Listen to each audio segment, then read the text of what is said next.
Welcome back to the Badass Literature Society, where badasses come together to rate and review novels recommended by you. Hi, I'm Michael. This is Barbara. This month we are doing a bonus book review. This time we are finally wrapping up the Realm Breaker Trilogy and reviewing the final book, Fate Breaker. So first I'll talk a little bit about the author, Victoria Aveyard.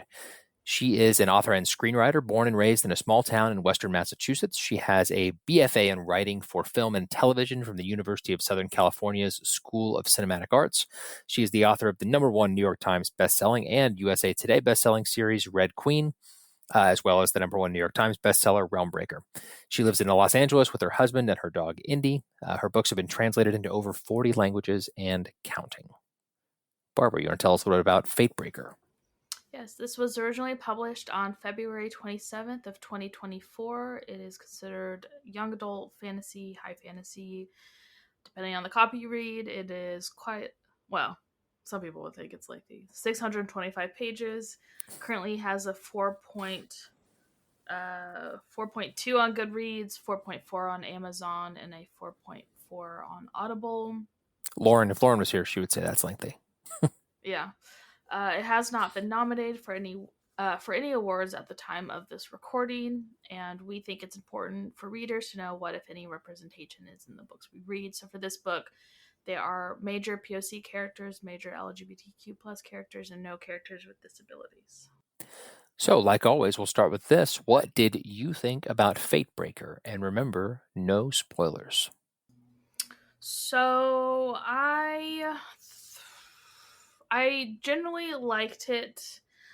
I think I liked it less than the second one, though, and I feel like it started out really good, and then it kind of, I think it was maybe the middle where it kind of lost a little bit for me, and then it ratcheted back up towards the end.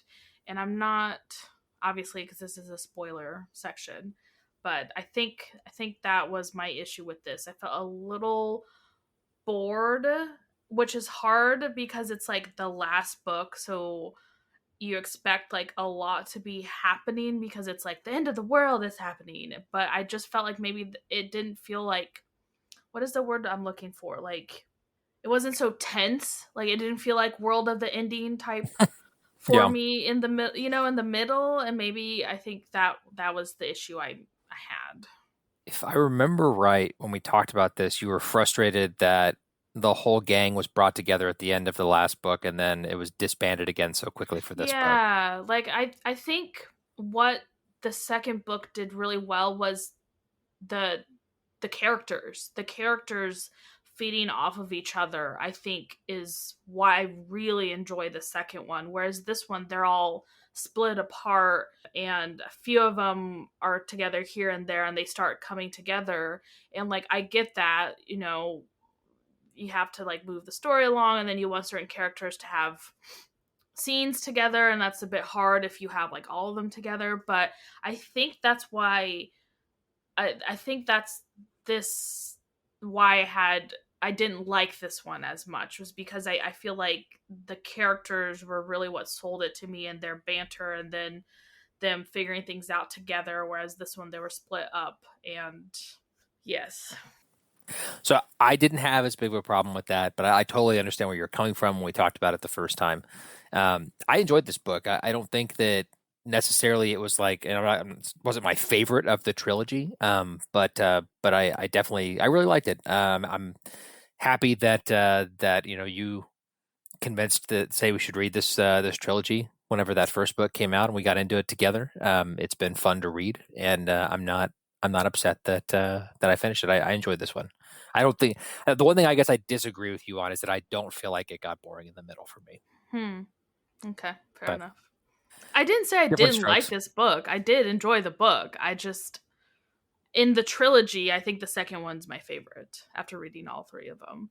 And I think it's because, like, I think she writes characters really well. And I really love the characters, and I want to see more of them together. But, like, it honestly, if you are a Lord of the Rings fan, this is literally, like, a love letter to Lord of the Rings. Like, you can see how it was very influenced by it. And in the last, like, they are split up. Like, the party is split up, and they have their own little mini adventures within this grand scheme of an adventure. And it makes, I don't know, I just like when the group is together. That's fair. So like always, we're not going to go into our individual ratings at this point. Got to wait till the end for that. But Barbara and I's group score for this one was an 8.5 out of 10. Now, this next question is kind of tricky since we're talking about a book that is part 3 of a trilogy. But would you recommend this book? I would recommend the trilogy. I think it's hard to just say, yes, you should just only read Fatebreaker. I think that generally, though, I would recommend the Realm Breaker Trilogy to anyone I know that enjoys fantasy. Anybody who, like Barbara mentioned before, is a Lord of the Rings fan, because there's definitely some love letters to Tolkien in this. But yeah, I mean, I would recommend it. Yeah, obviously, like, would I recommend this book without you reading the other? No, obviously not. I would recommend the series. I think the world building is very interesting. The characters are amazing. I really enjoyed the cast of characters that we got. The bad guys are giving bad guy vibes. Love that. I honestly, I think she did a very well written bad guys. Like, I think the bad guys stole the show in this book. Personally, I think Yeah. I really do. Like, I was like, you're rooting against them, but you're also like love to see that, because like it's just slipping even more into the badness and all that stuff. Like, I really like to see this. She did a very well written bad guys, and obviously, just like in Tolkien's Lord of the Rings, like, you have your big bad, like the little eyeball Sauron or whatever the hell his name is. Did I get that right? You It's did, Sauron, right? Sauron. Yeah. Yeah. Yep. So like he's the big bad, but like he's not really in it. And it's the same with this book. Like, you have these other bad guys that are really driving the story and the force and all this stuff. And she did a fantastic job with them. I really liked them. So yes, I would recommend this book. I think if you like fantasy, I think you'd like it. The whole young adult, I don't think like, yes, it reads in young adult in the sense like like the main person that you're following, she's the little 17, or I think she's 17 years old. But everyone else are like adults and much older adults and stuff like that. Yeah. I don't think, like, the only thing that it reads as a young adult is it's like, yes, there is battles and bloody and stuff, but it's not overly gruesome. And also there's like no sex scenes. So I think if you like fantasy and you're, you don't care if like you don't see like a head being lobbed off or something, like, it's a PG-13. Like, it is It's literally PG-13. Yeah. PG-13. So I think if you're okay, like, I don't know. I feel like nowadays people are like so against you reading young adult, and I don't think this reads like a stereotypical what people maybe think, like, oh, it's a little 15-year-old trying to save the world or blah blah blah blah. Like, it doesn't read that way. So No, if it doesn't. it's your only thing, you're like, I'm not so sure, I think you would be fine in reading this. I really do. So for your analogy, then, Sauron is he who waits in this book, Correct. and Taristan would be Saruman. So Erida then must be Lurtz, the head orc. Okay. No, not funny. Okay, well, I don't. you know who Lurtz is? Am I Yeah. I mean, I don't know him by name, obviously, but the leader of the orc army? well, yes, you did mention that twice Yeah. now.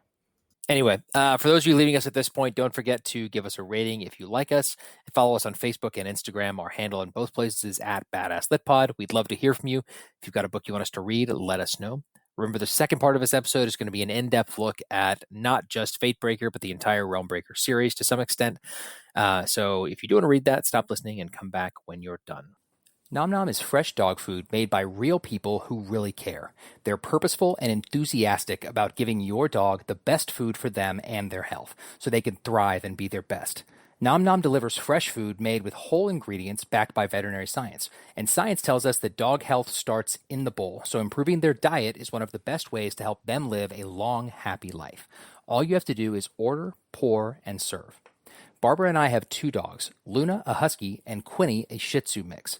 Our 2 dogs love the beef mash recipe, but to be honest, I'd say Quinny's favorite is the turkey fare. She drools when that comes out of the fridge.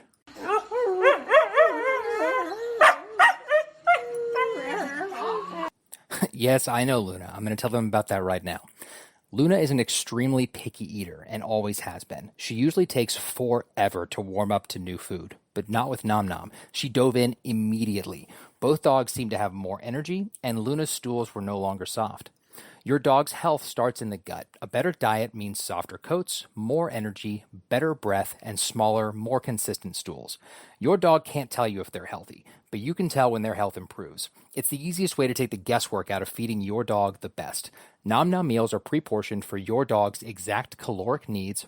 Board-certified vet nutritionists are kind of a big deal, and Nom Nom has 2 on staff that work extensively to ensure everything gets sent out is the very best for your dog's livelihood. So how does Nom Nom work? You tell them about your pup, age, breed, weight, allergies, and protein preferences. Then they tailor a specific amount of individually packaged Nom Nom meals and send them straight to you.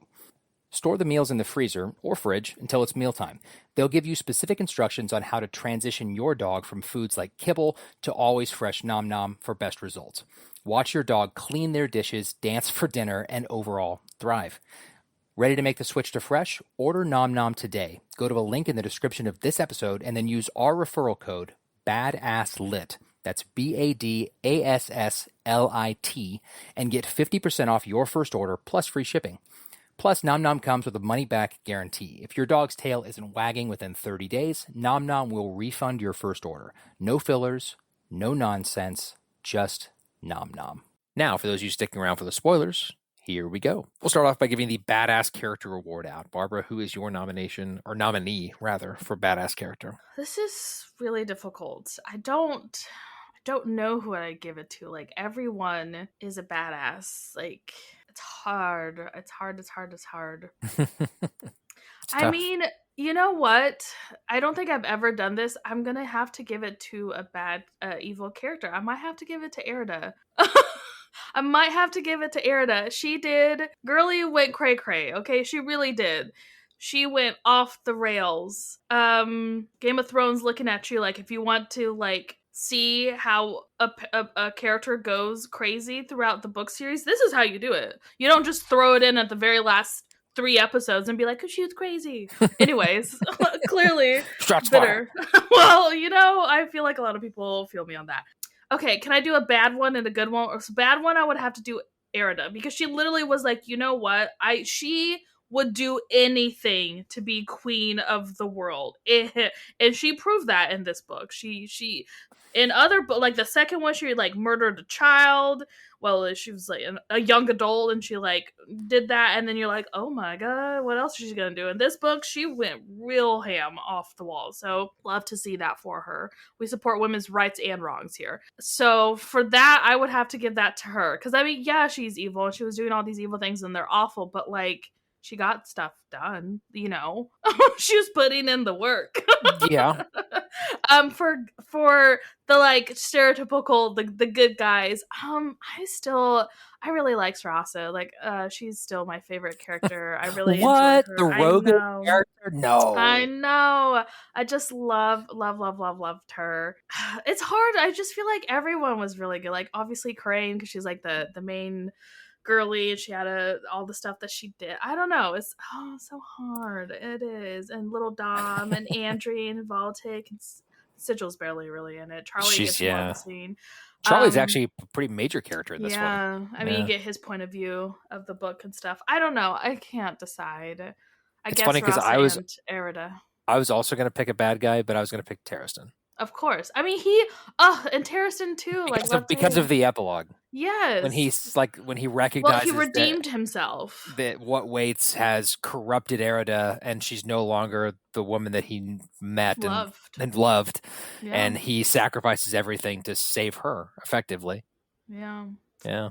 See, hopefully you stopped listening when we said this. There's going to be spoilers, because now we're talking about the epilogue of the book. He does get a slight little redemption arc a little there. Like, he saw what it was doing, and he didn't want Erida to go down that path because he saw what it turned him into, and then she does, and he's like, oh my gosh. But then he finally finds someone who loves him, so he's all like, yes, love at the end of the day saved it, Michael. It was love. It was really interesting, because with Taristan, like, you obviously see him angry a lot during these books, because he's an angry character, but I think you never see him as angry as when he finds out that Erida like sold her soul to what waits. Yeah, he was so, and I think he was heartbroken. I don't think he was I don't think it was necessarily distraught. It was all sorts of emotions like piling Yeah. on. But yeah, Like, Taristan. So I guess who wins? If I picked Taristan and you picked three two other, people, I don't know. Everyone wins. You everybody get a gold wins. star. You get a Lambo. You get a Lambo. You. Okay, Oprah. We're gonna do a real quick like down and dirty character discussion before we jump in. Ooh, Since what does that mean? in Down and theory, dirty. people who are listening to this episode have listened to our last 2 episodes talking about the Realm Breaker series. Go on, down and dirty. Corayne is the main character of the book. Obviously, she's the Frodo Baggins of this story. Mm-hmm. She's the chosen one. She's the chosen one. The reluctant hero, though. Taristan is our big bad, short of like what waits, who's barely in the book at all. Right. We just talked about Taristan a bunch. Taristan is technically Corayne's uncle. There's no technically, he is. He is Corayne's uncle. Erida is his bride. She is also a bad guy or a villain. Not a bad guy. She's a villain.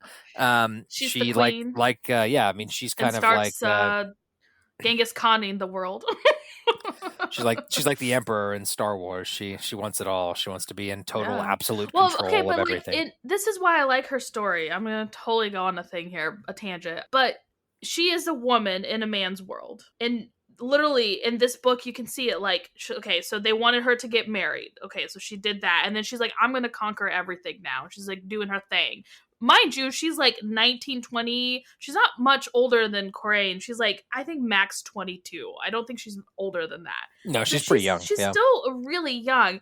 And then as soon as she gets married, she starts conquering these things, and she's doing all these badass stuff in her point of view, because like the bad guys in their point of view, there are the heroes, not the villains. So just keep that in mind when I say badass stuff. Clearly taking over the whole world, and her world is not a badass thing. You should not do that, children. She was 20 years old in this book. 20. Okay, so she's 20. So, she starts conquering all these lands and being like, oh yeah, look at me, I'm such a cool queen doing all this stuff. And everyone around her is like, okay, yeah, great. If you were a man, we'd love that for you. But since you're a woman, like, when you having kids? Like, we need a little heir. And that's it. That's all she's like downgraded to just popping out babies. And you can see the frustration in her and saying, like, I was made for more than just popping out babies. Yeah. And male heirs, not even like, but male heirs. She's like, I was made, like, can you not see? I'm giving you guys all of this stuff. I'm doing all of these things, and that's all you're attributing to me is like, when am I going to have kids? And you can see why she gets frustrated. And you can see why she went to great lengths in murdering like the woman that raised her, essentially, so that she can get what Waits' powers and all this stuff. You can see why she did that. And I love that for her. No, don't love that for her, but you love that. That's what you want in a villain. Barbara loves a good villain. I do. I hate when it's just like, yeah, I'm not trying to sympathize with her. Like, I don't sympathize with her because, like, you could have done a lot more. Like, you could have really done this differently instead of what she did. That's not what I'm saying. But I like when they at least have it's not because, like, I'm just evil and because, like, why? Like, why are you like this? And even with Taristan, like, we learn a lot more about his background and why he did all this stuff. And that was a heck of a shocker there. Do you have a question about that? I believe we're talking about that a little later, yeah. Cool. But anyways, that's me and my pedestal. I just wanted Erida to know because, like, yeah, she did some real crap things, this book. Real crappy. So what I meant to say earlier is we're going to do a down and dirty character discussion, except for Erida, where Barbara's going to get onto her soapbox. Dom is the next character on the list. He's another member of the adventuring party. He is one of the immortals. He's Democrion, I believe is his full. Democrion, yeah. Democrion. I don't know if I'm pronouncing that correctly. Sarasa, Barbara already talked about a little bit. She is the assassin rogue character of the group, formerly a member of the. What was the name of the organization that she belonged to? I don't remember off the top of my head. Yeah, but a group of assassins. Disowned. Yeah, she gets disowned because she obviously is fighting for them and not the assassin people. Because there's Erida put what is it when you put a bounty? She put a bounty on Corayne's head, and obviously Sarasa didn't take it. Let's see. We'll skip Andri. Andri is our young squire. Marshmallow character. The romantic interest of Corayne and Emerald. I mean, he's kind of put in a hard position because literally he is from Erida's queendom, and he's fighting against people that he literally served and fought with now, Yep. and you can see like that. That tears at him a little bit. Yeah. Mm-hmm. Mm-hmm. Valtic is the witch of the group. Mm-hmm. Pretty crazy, pretty entertaining character. She's not really in this that much though, and I miss She had that that. really badass scene where she Well, like she turned into a dragon. sure she does, and then it's implied that she's one of the goddesses of the Yeah. realm. I mean, that was one of my favorite scenes of like the trilogy. Yes, that's a It was really very, cool it was very scene, but cool. like she was more in the second book than she was in this one. Like she was off True. doing, I don't know, things in the background. Kind of like how Sigil was off doing her Sigil own. wasn't even, she was like Yeah. barely in this book, and I really liked her in the second book, so I was a little disappointed with that as well. Like she was the only one who didn't come with anyone. Like she was not in the book. Yeah. She was just barely there with Dom, and then they split apart so she can go get her people to help in the fight, and then shows up at the very end and is like, Right. okay, cool. And then Charlie's the last character. Charlie actually served a bigger role in this book. Did, yeah, because we get his. He was actually a perspective character. Mm-hmm, He's in a relationship with one of the other assassins who's left the order. Mm-hmm, mm-hmm. I mean, he's the non-stereo, like after everyone else is fighters, and he's like the talker. He's the bard of the group. Yeah. The forgery bard. He's like forging documents. He's their scribe. Yeah. Mm-hmm. But yeah, it's a little bit about each of the characters. Now we'll jump into our discussion questions. First one is, how does Corayne's lineage as the last of an ancient bloodline shape her decisions and actions throughout the series? And in what ways does her heritage impact her identity and sense of duty? Oh, I always hate when you have like 30,000 questions to answer here. Okay, so it's two questions. It's a lot. Too many. So there should be 0 questions. I don't understand. Well, I mean, it's so literally her blood is what kind of causes the issues here, and the fact that her and Taristan's blood are the ones that can open these, what is it called? Spindles. These spindles into like other realms. Like and also put the spindles back, or close to spindles as well. So as far as like how does it shape her decisions, like she's constantly thinking about that. Like, what if she wasn't this person? Like, she is a very much the reluctant hero. Like, she did not want this. She thought she wanted adventure, and then was like, you know what, JK, maybe this isn't for me. Because she sees like how her lineage is literally causing all these issues. And yeah, like she comes from a long bloodline of people who could do this, who could open different spindles to the different realms, and they were the ones who were traveling all over the place and then got stuck here. I'm not really sure how, I don't remember if that was explained of the reasoning why, but you can see that it weighs on her quite a lot, especially because she hates that people are having to protect her. Like, she hates that she can't be out there in the front lines with Dom when him and the elders are going over there to defend the castle and defend her, essentially. Not even the castle, they're defending her. Because at the very end, Erida is marching across the lands to kill Corayne, because she's the last one who can cause any issues for Erida's conquest here. And so she hates that they're having to protect her, because she doesn't feel like I feel like she doesn't think that she deserves all this stuff, like that people are protecting her all this, and she's the only one who can stop it. So I don't know. That I mean, I think you pretty much summed that up. I think that she's got a lot of pressure on her because she feels like she's the only one who can do something about this, which is kind of true. Like, she feels like she's the only one that can stop Taristan. I don't think that I mean, it's definitely implied that nobody else really could except for her. If it came down to like a fight, like she's the only one that could kill him if that's what it came down to. Oh, I don't know about killing him. But I think that's, I mean, it is. I mean, she, like the question says, it's like, yes, it's her sense of duty. She feels like she has to, even though she doesn't really want to. Mm-hmm. Like you said, she's very much the reluctant hero, that archetype. And she obviously steps into her role and does what needs to be done. But we get a lot of scenes where, I mean, but she's like thinking to herself, like, gosh, I wish I could just be like a normal, kind of like that. I wish I could just be a normal kid scenes, which makes sense because you remember that she was like 16, 17 at the beginning of this story, the beginning of the first book. So she kind of got thrust into this life that very quickly. Yeah.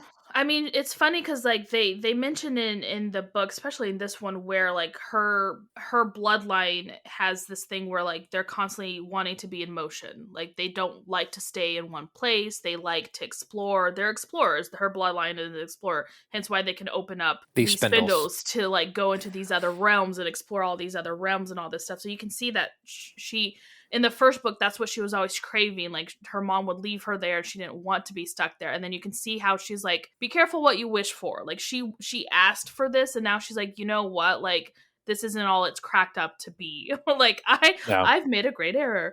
You know, and you can see her struggling with that where you can still see like she wanted this and she's like, oh wow, this is, you know, like I can do all this stuff, but at the same time, like it comes with a very heavy price.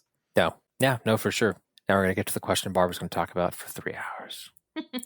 Taristan and Queen Erida are the primary antagonists in the novel. What motivates their actions, and do you believe they are redeemable characters? How do their goals reflect broader themes of ambition and destruction?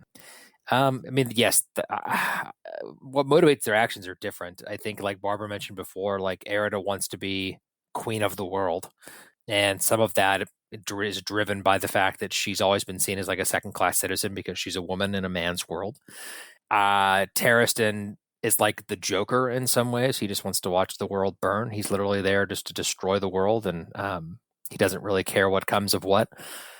I think that Erida changes that a little bit for him because she's all of a sudden this person outside of himself that he cares about, because previously he never really cared about anybody, including his own life. It was just kind of like he was there to cause maximum damage and destroy the world, to do what waits bidding. But I don't really think that either of them are redeemable characters. I think that while they are flawed characters and they had understandable motivations in the case of Erida for what they did, it's not like there's any outcome of this book where, like, you know, Taristan and Erida and the party are all just sitting around a table shooting the shit, you know, drinking an ale. Like, that's not going to happen. The book was either going to end the way that it ended, or it was going to end with one group or the other dead. And so, yeah, in that way, I don't think that that they were really redeemable characters in that sense. And I think I covered the last question already, so I'll let you jump in. Yeah, so for Taristan, his motivations was he felt like he was dealt a losing hand in life. So it was him and his twin brother, and one was supposed to like bring about the world peaceful, blah blah blah, and then the other one was supposed to destroy it. And the way that the elders decided on that was literally any mini miny mowing. He I mean, in his defense, yes, that kind of sucks. Like, which twin are we gonna pick? We picked this one and they tossed out the other one and said, fend for yourself. And that's what he did, you know, and you can see the bitterness in him because he was like, screw you, brother. Like, you had the whole, like, you didn't do anything to deserve this shining life that you have and the way that you grew up, and I had to scrape and murder and kill and do all this stuff to even get by. And so yeah, he feels like he's owed. He's one of those people, like, he feels that he's owed these things because of what happened to him, and that's why he did that. That's why he pretty much sold his soul to he who waits, and who promised him all this glory that he feels like he was entitled to, that he was supposed to get. And come to find out that someone was helping him in the immortal realm, and it was because she wanted to go back to her realm, and kind of, honestly, I feel like helped him in his path and turned him into who he was.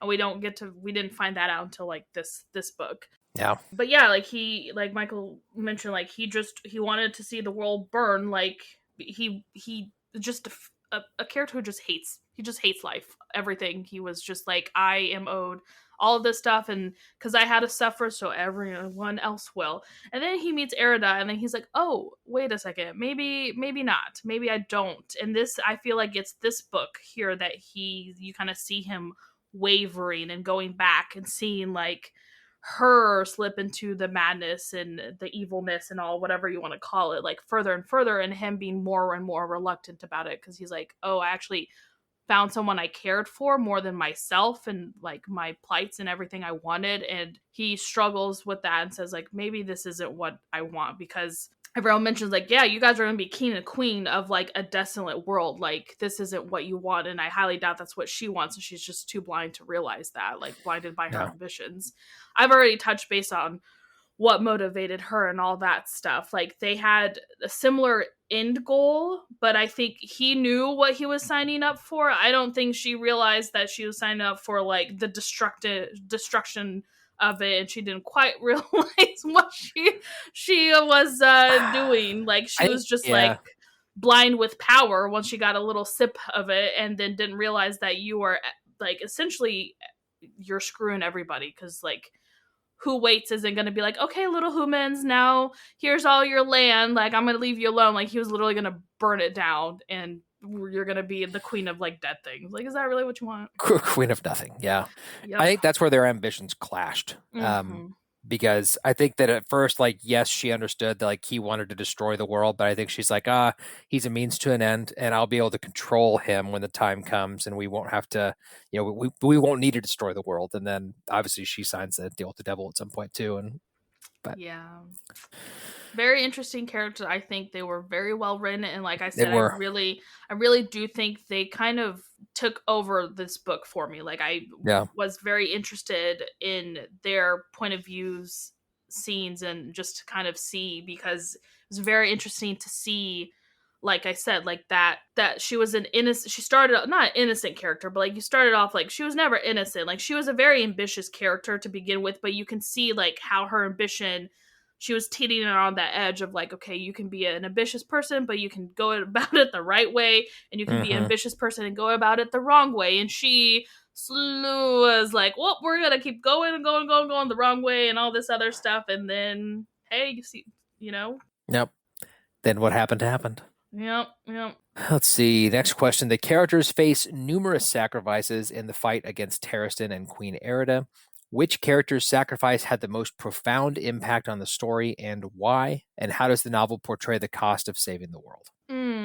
Which characters? I don't know about the most profound impact on the story. I feel like that's hard to say, because it's like picking like, oh, who got screwed over the most. I honestly, whose sacrifice mattered the most? Right. I feel like all of them did. Like, if you want to go down like the freaking list of characters, like Dom sacrificed literally his people, his cousin who he was super close to, his best friend, which was Corayne's father in the first novel, lost him. Like, he had a lot of loss. And then come to find out that his aunt orchestrated this whole thing. Like, honestly, it's her fault this whole thing started. Yeah. Because she was the one who gave Taristan the Spindleblade to do all this stuff. Like, he wouldn't have gone as far as he did without that. And her motivation was just because she was sick of this human realm and wanted to go back to her realm. And he was the only way of doing that. So she manipulated Taristan, essentially. And like Dom was just like, oh wow, okay, cool. Like, that all happened. I learned this, and she is evil. Like, my aunt essentially is not a great person, So like, he sacrificed a lot, and at one point almost passed away because it. Like, Strauss is the same way. Like, she was in this guild, and she could have easily just taken the easy route and been like, oh hey, here's Corayne, here's her head, back into the good graces of the people that I lived my whole life with and studied with and did all this stuff with. And then she took the high road, like, no, like, our world is in danger and I need to help save it. Yeah. I don't know. Like I said, you can go like Corayne, like, like she at one point thought she lost everyone, like all these people that she saw as family and stuff, and everyone's literally fighting for her. Like I said, I already mentioned that. Like, she is stuck in the castle and everyone's protecting her because she's like the last person that can save them and close all the spindles and take care of, like, her and Taristan are the only two that can do this, and that's why she's so important. And then she's like, I don't feel like you guys need to be putting your lives on the line for me. Like, I'm not an important person and I don't feel that way. But so I don't know, it's hard to say. Like, I don't it know is I agree. To, they all sacrifice something, that. Right? Yeah. I think that Dom probably sacrificed the most, if we're just gonna go off that. I mean, his best friend, his family, his cousin, and then in some ways, like, I mean, learning that his aunt is the one that orchestrated all of it. Like, his story was tough. I mean, but they all had moments like that, and that's what, like you're saying, what makes it hard to say, like, which character sacrifice had the most profound impact on the story. In a way, I guess it's Dom's, because what his aunt did had a very profound impact on the story when you find out that she Mm-hmm. orchestrated all this stuff. But all the characters had their own major sacrifices in their own world, in their own part of the story, I guess. Right. To I think that's what makes story really great is it's each individual person making these small little things that impact Mhm. it slowly and surely and all this stuff. Because like if Dom's aunt hadn't done this, then maybe this wouldn't have happened or this would have happened. Like if Erda chose not to marry Taristan, she would have never had the opportunity to sacrifice and do all this stuff. Or like if Taristan hadn't done this, or if Dom hadn't done that. Like if Dom was just like his aunt, said, "Screw these mortals, like I'm not gonna help," Yeah. then they would have lost. Like it's a lot of small choices that Mhm. impact the overall story, and I think that's why it's a good story in Yeah. that regard, is because it's character driven and these characters are all very much taking the reins and being like, my turn. And I think, to the second part of the question, I think that Victoria Aveyard does a really good job at portraying the cost Mm-hmm. of saving the world. Like, you don't get like this, like, some like the comic book thing where like Superman destroys half of New York City, but we don't talk about that part. We just talk Right. about the fact that he saved the day, not the aftermath. And this series does a really good job at showing the cost both to our main characters and to the greater world of, yes, what they're doing is for the greater good and it's the right thing and they're trying to save the world, but there's a cost to that. And she did a really good job Mm-hmm. illustrating that, and not just, hand waving and saying everything's better now. Right. I mean, yeah, you can go down the list. Like, Dom lost a lot of things. Rasa also went against everything that she was taught. Yeah. I mean, she literally turned against her way of life. Yeah. Mm-hmm. Mm-hmm. I mean, Erida, literally, the cost was her freaking soul, her humanity, Mm-hmm. essentially. Like, if we don't even want to talk about souls, like her humanity, she lost her humanity to get what she wanted. Yep. Okay, let's see. Throughout the book, the companions face separation and internal conflict. Barbara hated that part of the book.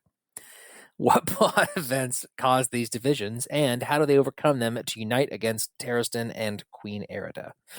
So the second book ends in a way where there's like a massive battle that ends with them kind of fleeing in different directions, which is what causes the initial separation at the beginning of this book You don't that even know Barbara if was some of them hoping. survived. Right at the end, the second book ends in a cliffhanger, and you don't know that some of the people are alive or not. And this book doesn't immediately make you feel better because you don't learn about some of the characters until a little deeper in.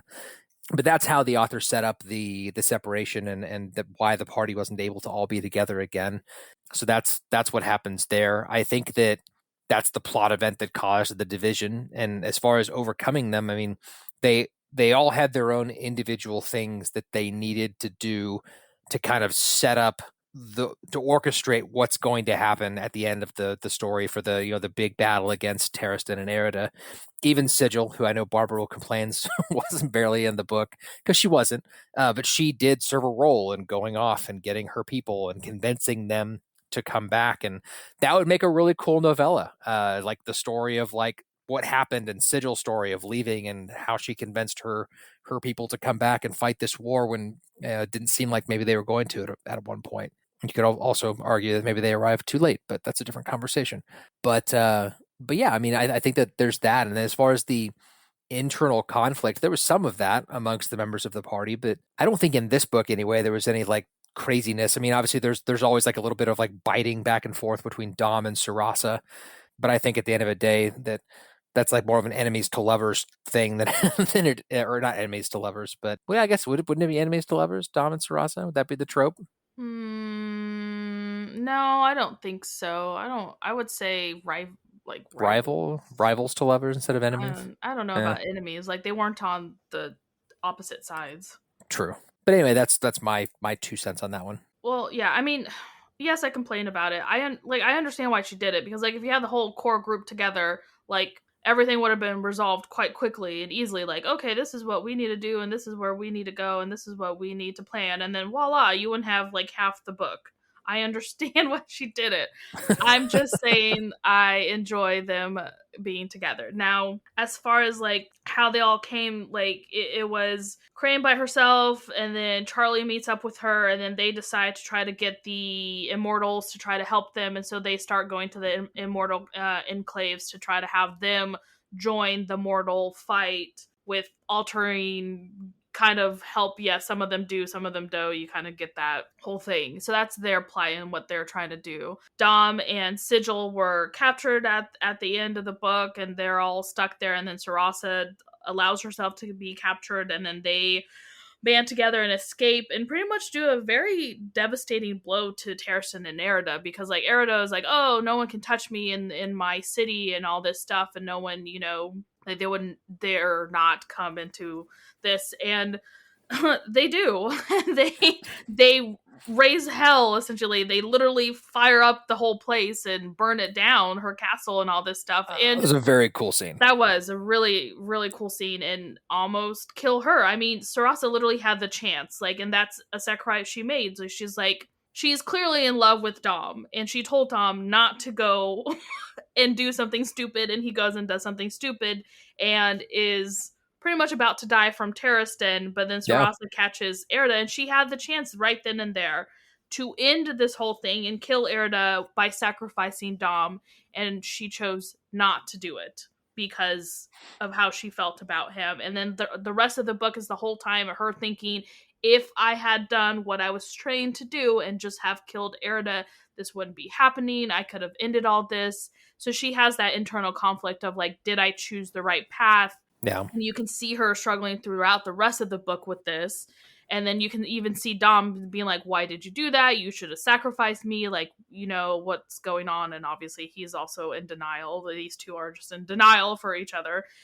Sigil's, that's all you get. You get a little scene for, like, she's important because, like, her like, she's her uncle is, like, the king of her people. And so she has to go over there and convince them to join the group. And it reminds me very much of that ending scene of like, our heroes are losing this battle. Like, Taristan's group is like 1 million people to like 100 type thing. It's really not that drastic of a number, but that's kind of what it feels like. And yes, they have the immortals who are like the elves in Lord of the Rings, essentially. Like, they're great fighters. There's just not enough of them. Mm-hmm. But then you have this other group of people who like storm in and help and save the day. And once they come, like, they win the battle. And it kind of reminded me of like in the Two Towers when they're fighting off the orcs. What's his face? Gandalf comes in and like, look to the north and you'll see me. I'm like, blah, with the Riders of Rodan. Yeah. So that kind of, that scene reminded me of this. And then obviously you have Andrew, who's like, doesn't know what's going on. And then he kind of he's like, oh, I think I know where Corayne's going. And like, he deduces it. And then he gets like a bunch of other people to fight with them. Like they're not savages, but like, they're not like in the kingdom of other people. Like, they're the wildlings or whatever you want to call them. Yeah. And he gets them banded together to help fight this evil. And that's like his part in the role and everything. So it's a very interesting in how all they're doing all, and it's like how they band together at the very end. And then like what's her name? Valtic is there, but you barely get to know her, and then she comes out and turns into a freaking dragon and fights off the other dragon. That's such a cool scene, but like she really doesn't get a lot. Like, I think she maybe says like 4 words in this book. That's because she doesn't really talk except for in like parables and riddles. She talks in riddles because it come to find out that she is one of the goddesses, and I thought that was so cool. But it would have been nice to see more of her. I really liked her. Anyway, maybe we can get a novella about her. That would be amazing. I think, though, to your point earlier that you made, I think if Sarasa had killed Erida and then sacrificed Dom, they still would have had Taristan. And all she would have accomplished by killing Erida is clipping the last little strands of humanity that Taristan had connecting him. Yeah. And I think it would have been worse in the grand scheme of things. But Taristan needed an army, and he didn't have an army. It was the reason why he had all these people backing him up was because of her. Like, yes, he has this creepy little dead people, but like... Yeah. He didn't have that without her first. Yeah. Without Erida, though, you wouldn't have had him, that whole thing that happens at the end. No, yeah, you're right. But, like, she doesn't know that. No, she doesn't. Yeah. She does not. That's true. I lost my place. Oh, how does the entity What Waits influence the events of the story? In what ways does it shape the actions of the characters, and what role does it play in the resolution of the plot? Like the what waits is the whole the big bad. Like he is the overarching big bad, and you don't really get a lot of him. You just know he's evil as evil does. Like he has destroyed all these other realms. That's why some of these realms look like how they do, because they were destroyed because he came over and conquered them. But you don't get a lot of him. Like he is the driving force of the story, but like he's omnipresent. But When he you he do does. get him, though, he's Oh, very yes, creepy. very, very much so. Like, he's literally what shapes and influences the whole story. Like, Mm-hmm. it's how Taristan decided, like, hey, like, I'm gonna make a pact with this crazy what waits character to really know to burn this whole city down or this whole realm down because I want to watch the world burn type thing. And then Erida gets involved and she's like, oh, like I want to be the queen of the whole realm. I can do this, and doesn't realize that she's going to be a queen of dead people. Yeah. And that's what influences her because she's like, oh, I can see like he has power and he's got all this stuff, and it's because of what waits. And then on the opposite, you see like Dom knows because like he's an immortal who was born in this realm, but like the stories that all the other people and his people like discuss and saying like, oh, like we had to leave our place because of awaits and all this other stuff. He's not great, but we don't want to get involved. And then obviously Corayne, because she's like the only one who actually has talked to him as well and then like shunned him all these times, and like she sees like, oh, like she's the character like her and Erida. Like Corayne is the one who also heard him and was very tempted to be like, oh, if I say yes to him and allow him in, then this all would end and I wouldn't have to deal with this and all the pain, all the other crap. But she's Yeah. like, yeah, like everything he promises is not exactly what he's promising you. Like there is a caveat to this that people aren't understanding. So yeah, like he literally is the whole plot driver of this whole thing. Like he's the man with the little puppets on strings. That's him. He's controlling everyone. Yeah. And when he does appear, like he's definitely real effing creepy. Yeah, he definitely. I mean, I'm just thinking that scene like when he gets Erida, like or Mm. even like the scene in Blade Breaker when he's trying to Yeah, the corrupt second one. Corayne. Yeah. Yeah, Mm-hmm. but I mean, he absolutely, like you said, he absolutely influences the entire story. What Waits, I feel like, is the I don't know if I would say like the like biggest similarity to the Lord of the Rings series because there's a lot of ones that she Mm-hmm. borrowed in Miss Love Letter, obviously, but like he is it's Sauron. Like Mm-hmm. he corrupts Taristan just like he corrupted Saruman. Taristan brought up the army of the dead. Saruman created the orcs. He recognizes that Corayne is going to be a problem and starts to try to influence her, just like Sauron did with Frodo, trying to get in his head and mess with him. I mean, he's a very creepy. The only difference, I guess, is that What Waits is like a supernatural being. We're never to understand that he like was a human at one point or was like he didn't Immortal. exist in this world in No, in the definitely. traditional sense. He He's was more from a different supernatural. realm. Yeah.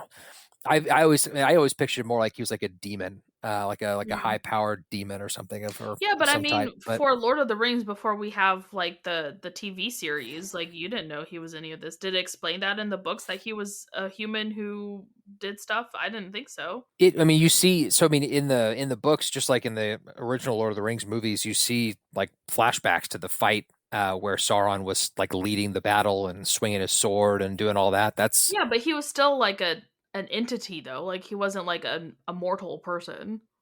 you don't ever see him without his armor on. I guess if that's your Right, but point, it's like like, you do don't. you know, like, was he a human or was he an elf? Do you know I any don't of know. this? Right, that's what No. I'm saying. Until the TV series came out, we had no idea what he was previously. Well, technically, I think that was all laid out in the Silmarillion. Oh, okay. Well, now we're Anyway, just we're getting off the beaten path here. So yeah, I mean, What Waits influences every aspect of the story in immeasurable ways, and I think that between the two of us, we've well covered his aspects in the book and what he did, especially at the end of the book. But let's see. Next question: what are the stakes during Corayne's final confrontation with Taristan? How does this encounter encapsulate the broader themes of the trilogy, and what does the outcome mean for the world of Allward? So, man, I mean, the stakes couldn't be any higher during the final confrontation with Taristan. I mean, we're talking about like either we stop this here or the world is gonna end. It's gonna turn into what Waits wants it to be. It's an odd sentence when you say that out loud. What Waits wants it to be, but yeah, I mean, like I said, the stakes couldn't be higher. You've got that entire fight between them, and then it ends up turning into more of a dramatic scene between Taristan and Erida when Taristan begins to see the things that What Waits are doing and how he's corrupted Erida, and really changes his entire perspective. I think he kind of pushes everything to the side. He no longer cares about destroying the world. He just wants to save Erida from what he knows is going to happen. And so, like I said, the stakes couldn't be higher. Obviously, the whole trilogy is building up to this confrontation at the end. And the outcome is going to be either Corayne and her group of adventurers saves the day, the companions save the day, and the world is still, pretty trashed, but they can come back from it, or they don't, and the world is completely destroyed and made in What Waits' image. So the final confrontation was really interesting because at this point, Taristan and Erida, and to a greater extent, I guess, What Waits won. They won. They're in this little section here where Taristan snuck into the castle because he knows how to get around this place. Dom is pretty much bleeding out, dying because his aunt stabbed him because the aunt blamed him for her daughter's death, even though, like, girl, it's your fault, but, It's easier to blame others, Barbara. Yeah, exactly. It's your fault. But, and she pretty much allowed all this to happen. Taristan has Corayne pretty much at, I would say gunpoint, it's not a gun, at sword point. Like, he's in this kind of, like, he won. The choice is, do I kill Corayne in this whole thing? And Corayne's literally looking at him and sees what happened to Erida and tells him, like, straight up, like, hey, I can tell that you like her, like, genuinely do like her. You know how this is going to end. Like, this is not good for her. And he chooses, instead of that, he chose Erida in the sense, like, he turned his back on everything that he wanted to try to save Erida at the end. And it's because of the confrontation between him and Corayne. Like she talked to him, was like, this isn't, you know what this is going to happen if you do this. Like, if you kill me, this is what's going to happen. And I don't think that's what you want. As for, like, the broader themes of the trilogy, obviously it's a sacrifice. Like, Taristan was sacrificing all this other stuff.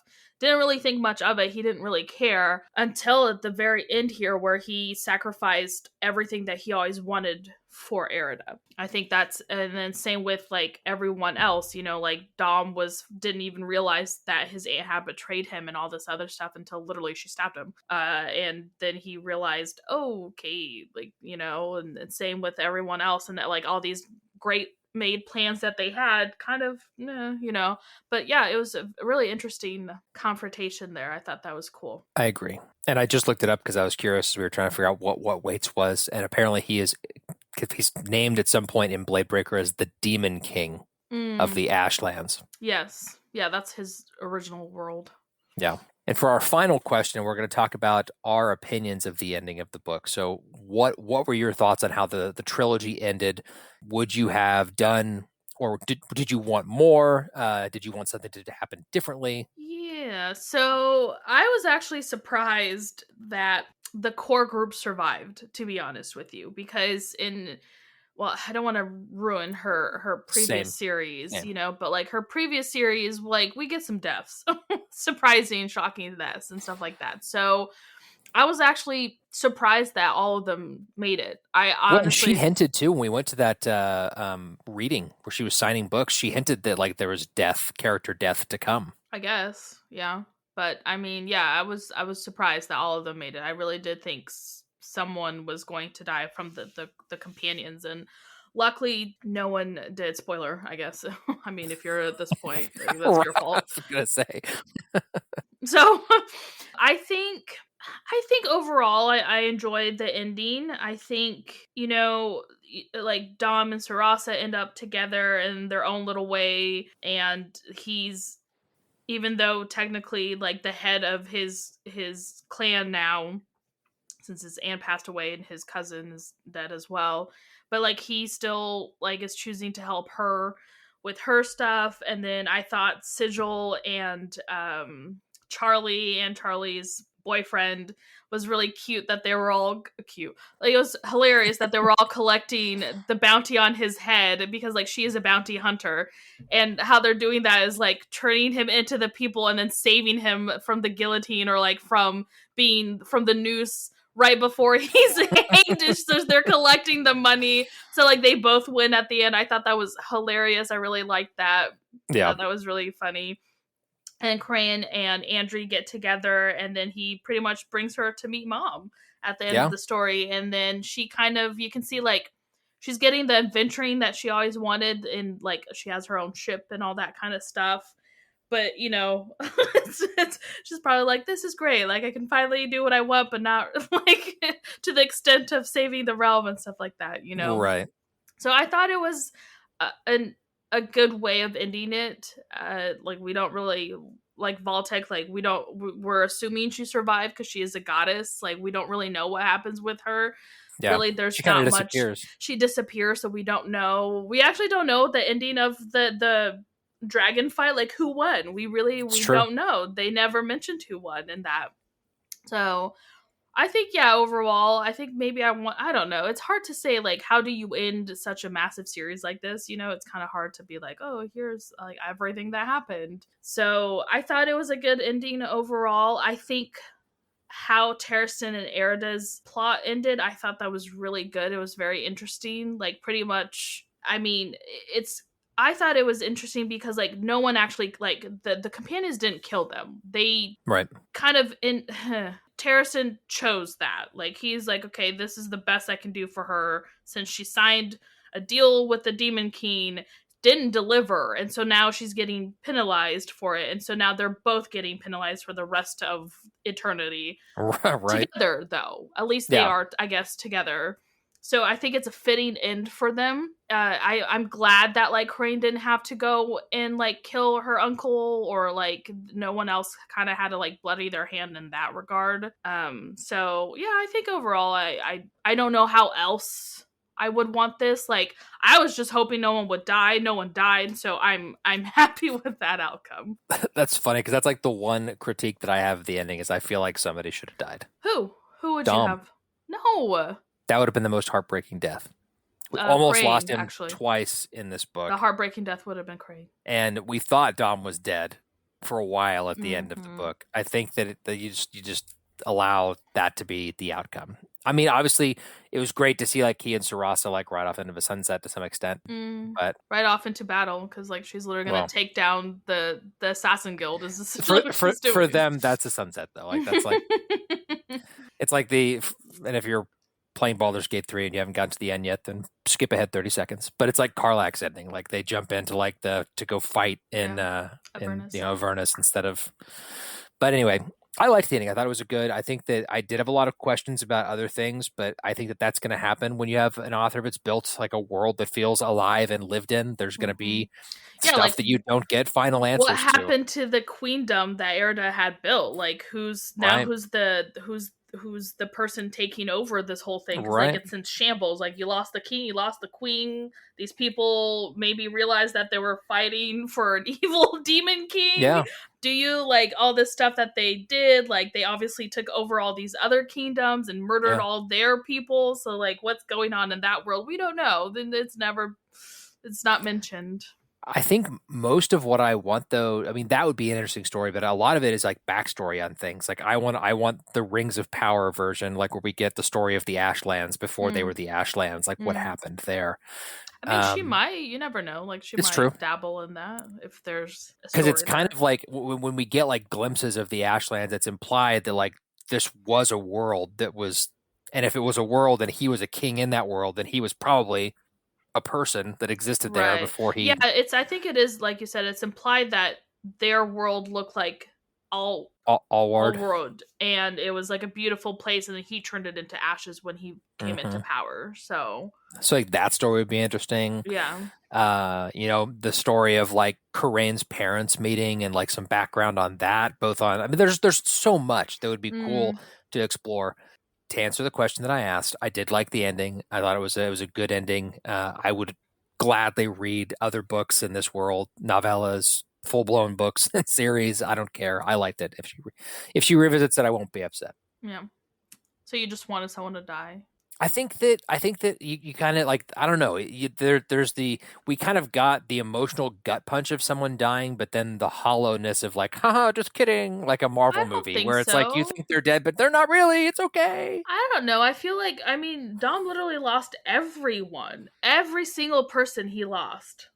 Yeah. Like he lost his best friend, he lost his cousin who he was super close to, his aunt betrayed him, and like he found out literally this is all her fault. Like that's a huge blow if you ask me. Like all of that I think It is. You're was right. done well. Yeah. No, you're You you're know, and right. I think, and then he realized like he wasn't like quote unquote like you know he's immortal, but like they can still die type thing.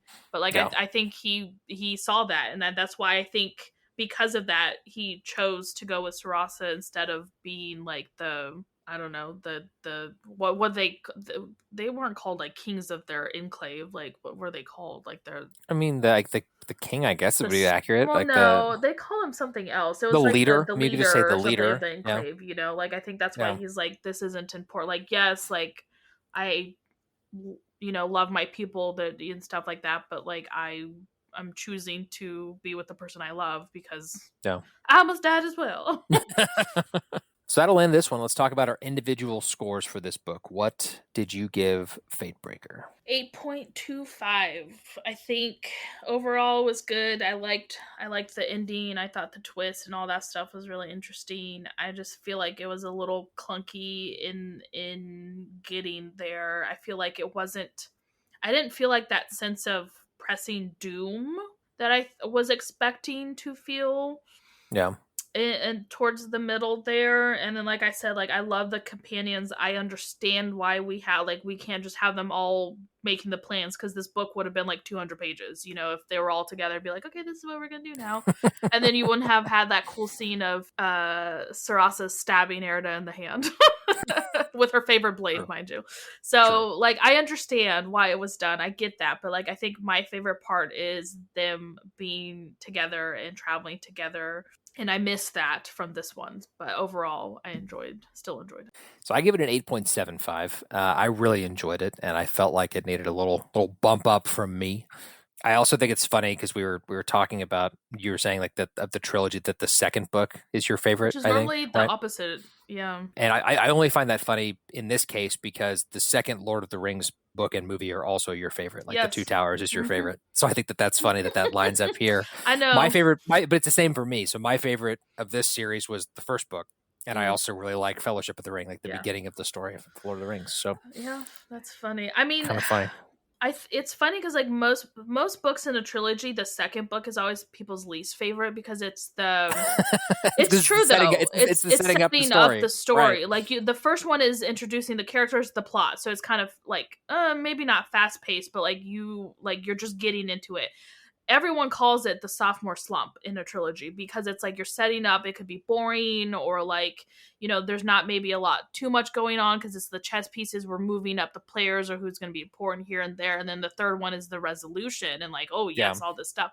I feel like the third one suffered a bit in trying to get everyone and the players into where I feel like the third one kind of had that part of it. Whereas the second one, because like we finally got the core group and they're getting, and all these things are moving, all the pieces like are being built. But I don't know. But yeah, like the Twin Towers is like in Lord of the Rings, the second one is my favorite. So maybe I just like the second ones. I think that I think you have a fair point though about that the sophomore slump or the second one not being as good. But in trilogies that are insanely popular, like there are a lot of like those particular ones. Like a lot of people like the second one, like the Two Towers. Really? There's a lot of people that are fans of the Two Towers. It's Star Wars, The Empire Strikes Back. That's Robert's favorite movie of the original trilogy. There's a lot of people that's their favorite. Is Empire. I was gonna say, you saying one person is their favorite, like that's not a huge pool. But there are a lot of people that like would consider Empire their favorite film. I don't know what that one is. So it's interesting. I think that it can be done really well, and I think that, like you said, Victoria Aveyard did it really well in this trilogy. Mm-hmm. But anyway, our group score, pretty easy math on this one, is an 8.5 out of 10. As always, make sure you're following Badass Literature for free in your favorite podcast app. Give us a rating and leave us a review if they allow you to. Also, don't forget to follow us on social media. Our username is @BadassLitPod on Instagram and Facebook, and also Goodreads now. Have feedback about today's episode, you can contact us by writing to badassliteraturesociety@gmail.com. You can also send us a DM or leave a comment on wherever you can find us. Thanks so much for listening. I'm Michael. And this is Barbara. Bye.